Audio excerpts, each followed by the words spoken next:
సిరిసిల్ల పట్టణంలోని పంచాయతీరాజ్ భవనంలో కళ్యాణ్ లక్ష్మి షాదీ ముబారక్ చెక్కుల లబ్ధిదారులకు చెక్కులను ప్రభుత్వ విప్ ఆది శ్రీనివాస్ పంపించేశారు. ఈ సందర్భంగా వారు మాట్లాడుతూ రాష్ట్ర ప్రభుత్వం సంక్షేమ అభివృద్ధి చేస్తూ ముందుకు పోతున్నామని, 6 గ్యారంటీలు అమలు చేస్తూ అభివృద్ధి కార్యక్రమాలను అమలు చేస్తున్నామని, పేదలకు మరిన్ని పథకాలు అమలు చేస్తామని అన్నారు. రైతులకు ఆగస్టు 15 లోపు రుణమాఫీ చేస్తామని, రైతు భరోసా క్షేత్రస్థాయిలో విధి విధానాలు రూపొందిస్తున్నామని తెలిపారు. నేతన్నలకు శాశ్వత ఉపాధి కల్పించేలా చర్యలు తీసుకుంటున్నామని తెలిపారు.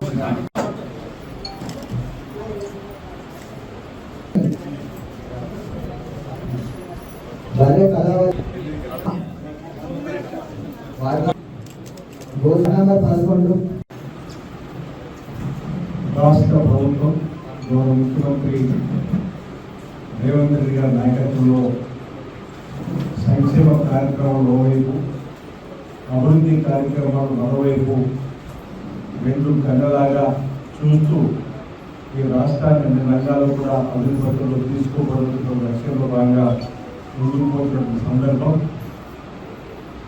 ఇప్పటికీ ప్రభుత్వ అధికారులు రాగానే అనేక సంక్షేమ కార్యక్రమాలు నూతనంగా కూడా ప్రవేశపెట్టి ముందుకు తీసుకుపోతున్న అంశాలను గమనించారు. ఎవరైతే పేదల ఇళ్లలో తమ కూతురు పెళ్లి జరిపే క్రమంలో ఆ కుటుంబానికి ఆసరగా అండగా భరోసాగా ఉండాలని చెప్పిన ఏది చక్కని కార్యక్రమం ఉందో దీన్ని ఈ ప్రభుత్వం రేవంత్ రెడ్డి గారి సర్కార్ కూడా ముందుకు తీసుకొని పోతా ఉంది.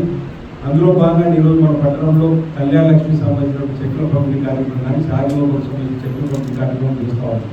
అంటే ప్రభుత్వాలు ఏవి ముందుకు వచ్చినా పేదలకు ఉపయోగపడే కార్యక్రమాలు ముందుకు తీసుకోవాలన్న లక్ష్యం గౌరవ ముఖ్యమంత్రి రేవంత్ రెడ్డి గారు కూడా ఆలోచించి తీసుకుని పోతున్న అందరూ కూడా గమనిస్తున్న సందర్భంగా